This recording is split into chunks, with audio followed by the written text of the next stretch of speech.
नागपूर जिल्ह्यातील खापरखेडा भागात निष्काळजीपणामुळे एक धक्कादायक प्रकार उघडकीस आलाय। बोरकर लेआउट येथील अंगणवाडी 4 वर्षाची मुलगा रात्रभर कोंडला गेल्याची घटना समोर आली आहे। सुदैवाने तो सकाळी सुरक्षित अवस्थेत आढळून आलाय। 4 वर्षाची मुलगा संध्याकाळच्या सुमारास खेळत खेळत अंगणवाडीच्या मागील बाजूस खोलीत गेला। खेळता खेळता त्याला तिथे झोप लागली। दरम्यान अंगणवाडीतील कर्मचाऱ्यांनी नेहमीप्रमाणे शाळा बंद करताना सर्व खोल्यांची व्यवस्थित पाहणी न करता कुलूप लावलं। त्यामुळे मुलगा आतच राहिला। सायंकाळी मुलगा घरी न परतल्यानं कुटुंबियांनी शोधाशोध सुरू केली। परिसरात चौकशी, नातेवाईकांकडे संपर्क अशा सर्व शक्यता पडताळूनही त्याचा पत्ता लागला नाही। परिस्थिती गंभीर बनल्यानं कुटुंबियांनी पोलिसात धाव घेतली। तक्रारीनंतर पोलिसांनी नियमानुसार अपहरणाचा गुन्हा दाखल केला। प्रकरणाचं गांभीर्य ओळखून पोलिसांनी तातडीनं 7 पथकं तयार केली।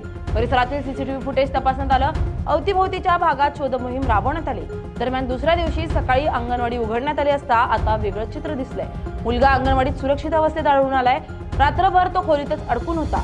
सुदैवाने त्याला कोणतीही शारीरिक इजा झालेली नाही। या घटनेनंतर पोलिसांनी शाळा आणि अंगणवाडी प्रशासनाला स्पष्ट इशारा दिलाय। शाळा बंद करताना प्रत्येक खोलीची काटेकोर तपासणी करणं आवश्यक असून अशा प्रकारची निष्काळजीपणा पुन्हा होऊ नये यासाठी खबरदारी घेण्याचं आवाहन करण्यात आलंय।